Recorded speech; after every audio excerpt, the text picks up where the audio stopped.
ओम शांति। 23 जुलाई की मुरली से मुख्य पॉइंट है। परमात्मा कहते हैं, मीठे बच्चे, जब भी समय मिले एकांत में जाकर बैठ जाओ और विचार सागर मंथन करो। जो भी मुरली सुनी है ना, उसकी पॉइंट्स को अंदर ही अंदर मंथन करो, रिवाइज करो।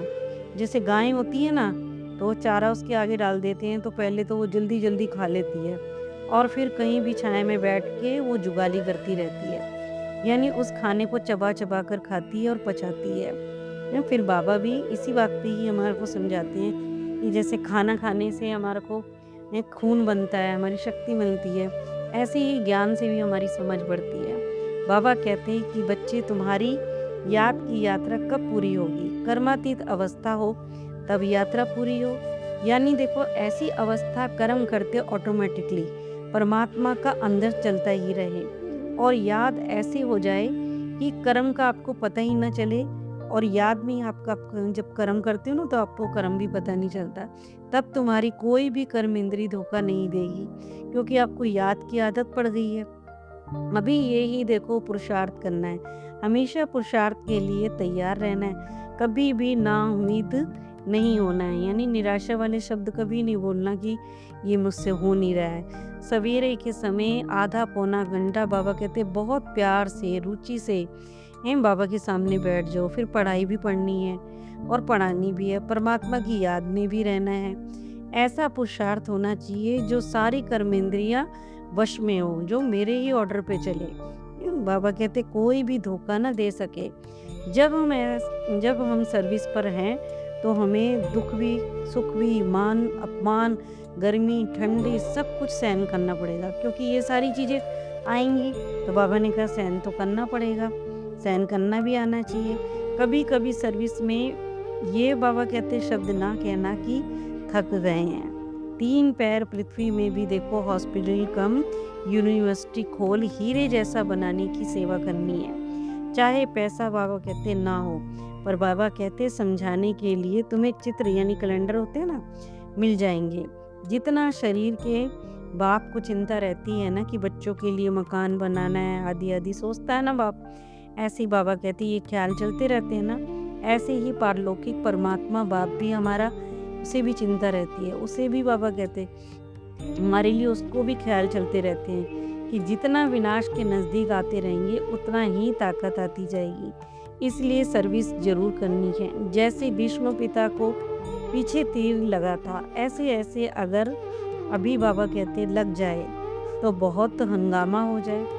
हर किसी का टाइम निश्चित है, वो उसी समय बाबा कहते होगा, नहीं तो अभी इतनी भीड़ हो जाएगी कि बात मत पूछो। कहते हैं कि माथा खुजलाने की भी फुर्सत नहीं रहेगी। पर अभी ऐसे कोई है नहीं, जब तीर लग जाएगा तब तुम्हारा नाम यानी प्रभाव भी निकलेगा।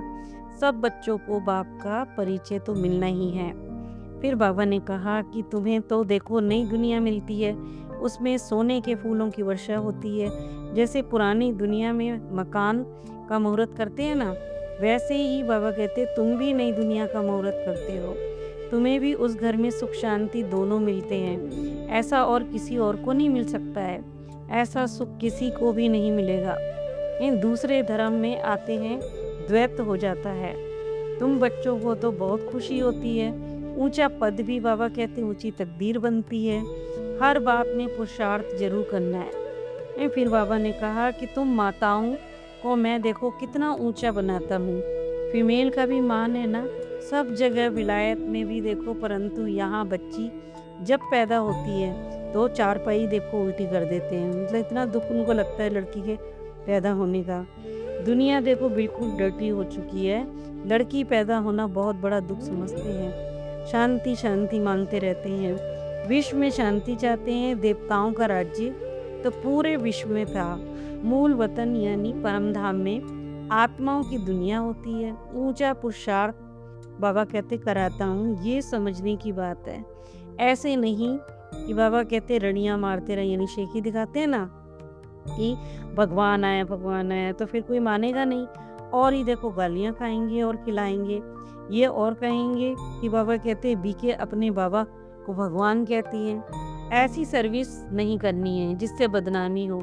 बाबा तो सर्विस करने के बहुत युक्तियाँ यानी तरीके बताते हैं। कहते हैं कमरे में 8-10 दीवार पर चित्र लगा दो और देखो बाहर में लिख दो कि परमात्मा से बेहद का वर्षा लेना है अथवा मनुष्य से देवता बनना है, तो फिर आओ हमें हमें मिलो, आपको भी देखो मिलाएं। ऐसे बहुत आने लग पड़ेंगे। विश्व में शांति तो थी, पर अब इतने ढेर धर्म हो गए हैं तो दुनिया तमोगुनी हो गई है, तो फिर शांति कैसे होगी। देखो बाबा कहते हैं विश्व में शांति तो भगवान ही करा सकता है। परमात्मा 5000 साल बाद बच्चों के लिए सौगात लाते हैं। जैसे देखो स्त्री का पति बच्चों को बाप, तो बाबा कहते बाप तो फिर बनता है ना, फिर देखो वो दादा भी बनता है, परदादा भी बनता है, तरदादा भी बनता है। इस तरह से शिव बाबा को भी हम बाबा कहते हैं। फिर ग्रेट ग्रेट फादर भी होगा, ग्रेट ग्रैंड फादर भी होगा। ये सब बाबा कहते बिरादरियां हैं ना। एडम आदि देव नाम है, परंतु मनुष्य समझते ही नहीं है। परमात्मा से हिस्ट्री ज्योग्राफी जानकर तुम चक्रवर्ती राजा बन रहे हो। इतना प्यार से बाबा पढ़ाते हैं, तो फिर पढ़ना भी चाहिए ना। पढ़ने का बाबा कहते फकुर रहना चाहिए। फिर कहा कि इतवार का दिन तो देखो छुट्टी का होता है, सवेरे सवेरे 2-3 घंटे बैठ जाओ। दिन में बाबा कहते कमाई का मेकअप कर लो, पूरी झोली भर लो, टाइम तो मिलता है ना संडे के दिन। माया के देखो तूफान तो आने हैं, याद नहीं कर पाते। इसीलिए देखा भक्ति मार्ग में भी कितना बाबा कहते आपको कष्ट देकर भी जाते हैं। श्री कृष्ण के मंदिर में, श्रीनाथ के मंदिर में जाएंगे, यात्रा में भी कितनों की देखो पूजा करते हैं, इतनी तकलीफ भी लेते हैं, परंतु फायदा तो कुछ नहीं हुआ ना। सब ड्रामे में बाबा कहते पहले से नुंधा हुआ यानी फिक्स है। सत्युग त्रेता में जो पार्ट बजाया वही बजाएंगे। ये बाबा कहते हैं मोटी बुद्धि वाले नहीं समझ पाएंगे, जिनकी महीन सूक्ष्म बुद्धि होगी वही समझ पाएंगे। इन बातों को समझने में थोड़ा टाइम लगता है। मुख्य याद की बात है, मुख्य याद की ही, याद की यात्रा ही है। गायन भी है ना। ज्ञान का सागर है, सारे सागर को शाही बनाओ, जंगल को कलम बनाओ, धरती को कागज बनाओ, तो भी देखो अंत नहीं होने वाला इस ज्ञान का।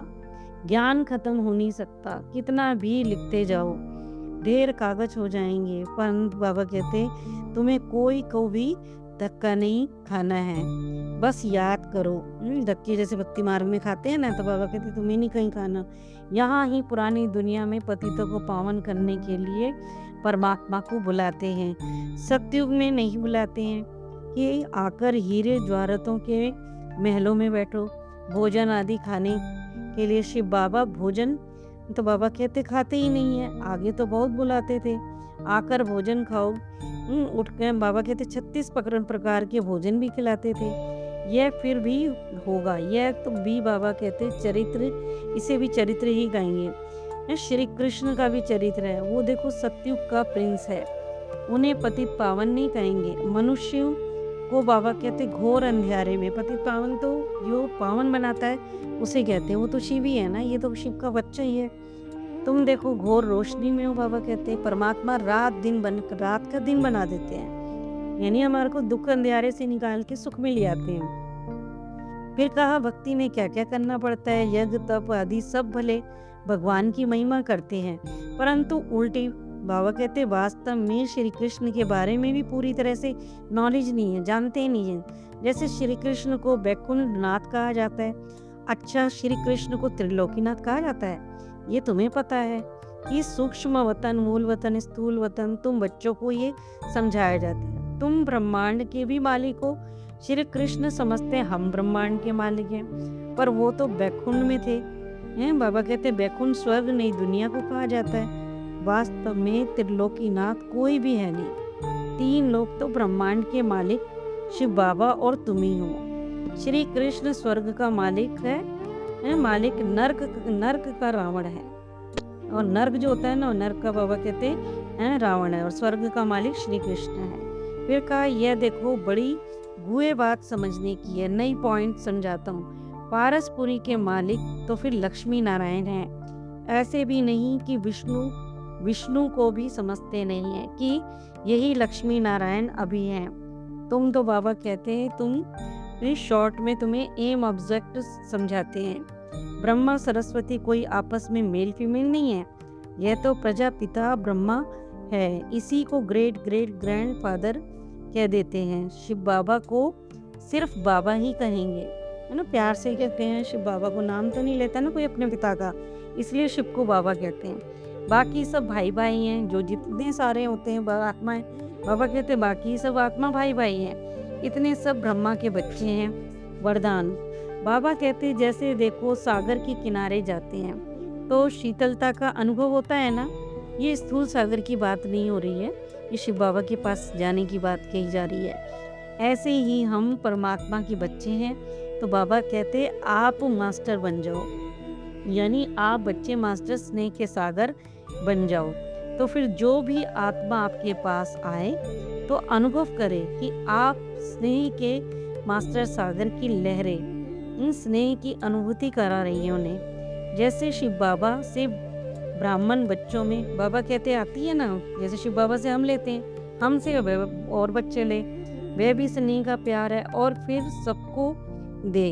क्योंकि देखो आज की दुनिया सच्चे आत्मिक स्नेह की भूखी हो चुकी है ना। सच्चा स्नेह उनको नहीं मिल रहा, दिखावा वाला मिल रहा है। स्वार्थी स्नेह देख देख तुम स्नेह से, दिल उनका ना स्नेह से उपराम हो गया है, मतलब हट गया है, यानी परेशान हो चुका है। इसीलिए देखो आत्मिक स्नेह की थोड़ी सी घड़ियां की अनुभूति को भी जीवन का सहारा समझेंगे।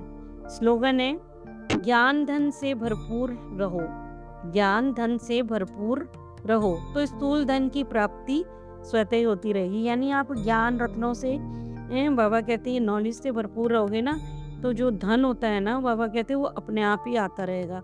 अच्छा, ओम शांति।